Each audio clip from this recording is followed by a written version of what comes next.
ಶ್ರೀನಿವಾಸ್ ಪ್ರಸಾದ್ ಅವರು ಇವತ್ತಿಗೂ ಕೂಡ ಬಿಜೆಪಿಯ ಸಂಸದರು.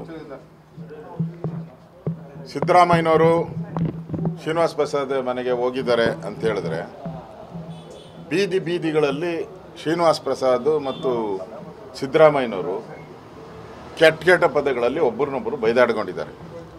ನಿನ್ನ ಮಕನೇ ನೋಡಲ್ಲ ಅಂತ ಹೇಳಿದ್ದಾರೆ ಶ್ರೀನಿವಾಸ್ ಪ್ರಸಾದ್ ಅವರು. ದ್ರೋಹ ಬಗ್ದೆ, ನೀನು ವಂಚಕ, ಮೋಸಗಾರ, ರಾಜಕೀಯದಲ್ಲಿ ನಿನ್ನಷ್ಟು ಕೆಟ್ಟ ಮನುಷ್ಯನ ನಾವು ನೋಡೇ ಇಲ್ಲ, ಅಧಿಕಾರಕ್ಕೋಸ್ಕರ ಎಲ್ಲ ಪಾರ್ಟಿಗೂ ಜಂಪ್ ಹೊಡೆಯುವಂಥ ಸಿದ್ದರಾಮಯ್ಯ ಅಂತ ಈ ಥರ ಸ್ಟೇಟ್ಮೆಂಟ್ ಕೊಟ್ಟಿದ್ದಾರೆ. ಆ್ಯಕ್ಚುಲಿ ಶ್ರೀನಿವಾಸ್ ಪ್ರಸಾದ್ ಅವರು ಸಿದ್ದರಾಮಯ್ಯನ ಮನೆಗೆ ಹೋಗಿಲ್ಲ, ಸಿದ್ದರಾಮಯ್ಯನವರು ಶ್ರೀನಿವಾಸ್ ಪ್ರಸಾದ್ ಮನೆಗೆ ಹೋಗಿದ್ದಾರೆ. ಮಾನ ಮರ್ಯಾದೆ ಇದ್ದಿದ್ರೆ, ಗೌರವ ಇದ್ದಿದ್ರೆ ಒಬ್ಬ ಮುಖ್ಯಮಂತ್ರಿಯಾಗಿ ಹೋಗ್ಬಾರ್ದಾಯ್ತು. ಹೋಗಿದ್ದಾರೆ ಅಂದರೆ ಇವ್ರು ಕಾಂಗ್ರೆಸ್ ಅವ್ರಿಗೆ ಮಾನ ಮರ್ಯಾದೆ ಎಲ್ಲ ಬಿಟ್ಟು ಹೋಗಿದ್ದಾರೆ ಅಂತ. ಇಷ್ಟೆಲ್ಲ ಬೈದ ಮೇಲೆ ಅವ್ರ ಮನೆಗೆ ಹೋಗಿದ್ದಾರೆ ಅಂದರೆ ನಿಜಕ್ಕೂ ಮಾನ ಮರ್ಯಾದೆ ಬಿಟ್ಟು ಹೋಗಿದ್ದಾರೆ. ಒಬ್ಬ ಮುಖ್ಯಮಂತ್ರಿಯಾಗಿ ಸಿದ್ದರಾಮಯ್ಯನವರ ಈ ನಡವಳಿಕೆ ವೋಟ್ಗೋಸ್ಕರ ಏನೇ ಮಾನ ಮರ್ಯಾದೆ ಕಳ್ಕೊಂಡು ಬೇಕಾದ್ರೆ ನಾನು ಇರ್ತೀನಿ ಅನ್ನೋದಾದ್ರೆ, ತಾಯಿಯಾಗಲು ಪ್ರಯತ್ನಿಸಿ ವಿಫಲರಾಗ್ತಿದ್ದೀರಾ? ನೋವ ಐವಿಎಫ್ನ ನುರಿತ ಫಲವತ್ತತೆ ತಜ್ಞರನ್ನ ಭೇಟಿಯಾಗಿ ಉಚಿತ ಸಮಾಲೋಚನೆಯನ್ನ ಪಡೆಯಿರಿ. ಪಾರ್ಟಿಯಿಂದ ಪಾರ್ಟಿಗೆ ಜಂಪ್ ಹೊಡೆಯುವಂತ ಸಿದ್ದರಾಮಯ್ಯನವ್ರಿಗೆ ಮಾತ್ರ ಇದು ಸಾಧ್ಯ, ಬೇರೆಯವ್ರಿಗೆ ಯಾರಿಗೂ ಸಾಧ್ಯ ಇಲ್ಲ. ಅನೇಕ ಬೆಂಬಲಿಗರು ಕಾಂಗ್ರೆಸ್ ಸೇರಿದ್ದಾರೆ. ನಿಮ್ಮ ಪಕ್ಷದ ಚಟುವಟಿಕೆಗಳಿಂದಲೂ ಕೂಡ ಅವರು ಅಂತರ ಕಾಯ್ದುಕೊಂಡಿದ್ದಾರೆ. ಇದೇನು ಹೇಳುತ್ತೆ ಅಂತ ನೋಡಿ. ಅವರ ಅಳಿಯ ನಮ್ಮ ಪಾರ್ಟಿಯಲ್ಲಿದ್ದಾರೆ. ಹೋದ ಸರಿ ಅವ್ರಿಗೆ MLA ಟಿಕೆಟು ಕೊಟ್ಟಿದ್ರಿ, MLA ಗೆದ್ದಿದ್ದಾರೆ. ಈ ಸರಿ ಸೋತಿದ್ದಾರೆ. ಅವ್ರು ನಮ್ಮ ಪಾರ್ಟಿಯಲ್ಲಿದ್ದಾರೆ. ಅದು ಅವರ ಫ್ಯಾಮಿಲಿಯ ಏನು ಪ್ರಾಬ್ಲಮ್ಸ್ ಇದೆ ಅದು ನಮ್ಗೆ ಸಂಬಂಧ ಇಲ್ಲ. ಈಗ ನಮ್ಮ ಪಾರ್ಟಿಯಲ್ಲಿ ಅವ್ರು ಇದ್ದಾರೆ, MLA ಆಗಿದ್ದರು, ಈಗ XMLA ಆಗಿದ್ದಾರೆ, ನಮ್ಮ ಪಾರ್ಟಿಗೋಸ್ಕರ ಕೆಲಸ ಮಾಡ್ತಾ ಇದ್ದಾರೆ. ಅದರಲ್ಲಿ ಏನು ಸಮಸ್ಯೆ ಇಲ್ಲ.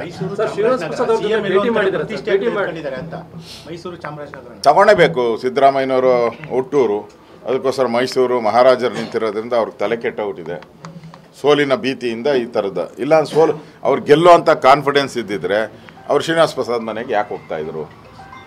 ಅವ್ರನ್ನೋಗಿ ಭಿಕ್ಷೆ ಬೇಡುವಂಥ ಸ್ಥಿತಿ, ಅದು ಬೈದು ಹೀನಾಯಮಾನವಾಗಿ ಬಯಸ್ಕೊಂಡಂಥ ಸಿದ್ದರಾಮಯ್ಯನವರು ಅವ್ರ ಮನೆ ಬಾಗಿಲಲ್ಲಿ ನಿಂತ್ಕೊತಾರೆ ಅಂದರೆ ಅವ್ರಿಗೆ ಸೋಲಿನ ಭಯದಿಂದ ಹೋಗಿ ನಿಂತ್ಕೊಂಡಿದ್ದಾರೆ. ಅವರು ಮೈಸೂರು ಮಹಾರಾಜರು ಏನು ನಿಂತಿದ್ದಾರೆ ಅದನ್ನು ಭಯಭೀತರಾಗಿ ಅವ್ರ ಮನೆಗೆ ಹೋಗಿದ್ದಾರೆ.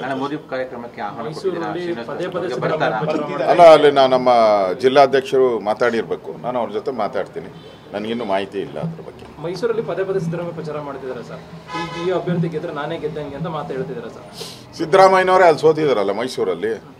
ಸಿದ್ದರಾಮಯ್ಯನವರೇ ಎಷ್ಟು ಸರಿ ಸೋತಿದ್ದಾರೆ ಅಲ್ಲಿ. ಒಂದು ಸರಿ 250 ಟೋಟಲ್ ಗೆದ್ದಿದ್ದಾರೆ. ಅವರ ಸಿದ್ದರಾಮಯ್ಯನವರ ಘನತೆ ಗೌರವಕ್ಕೆ 250 ಟೋಟಲ್ ಗೆದ್ದಿದ್ದಾರೆ. ಸೋತು ಸುಣ್ಣ ಆದ್ರೂ ಮೈಸೂರು ನಂದು ಅಂತ ಹೇಳಿದ್ರು. ಬಾದಾಮಿಗೆ ಯಾಕೆ ಹೋದ್ರಿ? ಇಲ್ಲಿ ಸೋಲ್ಸ್ತಾರೆ ಅನ್ನೋದಕ್ಕೆ. ಅದಕ್ಕೆ ಇಲ್ಲಿ ಹೆಂಗೆ ಗೆಲ್ಸ್ತಾರೆ ನಿಮ್ಮನ್ನು? ನಿಮಗೆ ಮೈಸೂರು ಬಗ್ಗೆ ನಂಬಿಕೆ ಇಲ್ಲ. ನಂಬಿಕೆ ಇಲ್ದಿರ ಬಾದಾಮಿಗೆ ಹೋದ್ರಿ, ಮತ್ತೆ ಮೈಸೂರು ಬಂದು ನಮ್ಮನ್ನ ಗೆಲ್ಸಿ ಅಂತ ಹೇಳಿದ್ರೆ ಯಾರು ನಂಬ್ತಾರೆ ಸಿದ್ದರಾಮಯ್ಯನ? Nobody will believe Siddaramaiah. ಮಾತಾಡ್ತಾರೆ ನಮ್ಮ ಪಾರ್ಟಿಯವರು. ನಮ್ಮ ಪಾರ್ಟಿಯಲ್ಲಿ ಜಿಲ್ಲಾಧ್ಯಕ್ಷರಿದ್ದಾರೆ, ಅವ್ರು ಮಾತಾಡ್ತಾರೆ. ನನಗಿನ್ನ ಮಾಹಿತಿ ಇಲ್ಲ. ಮಾಹಿತಿ ಬಂದ್ಮೇಲೆ ನಿಮ್ಗೆ ತಿಳಿಸ್ತೀನಿ.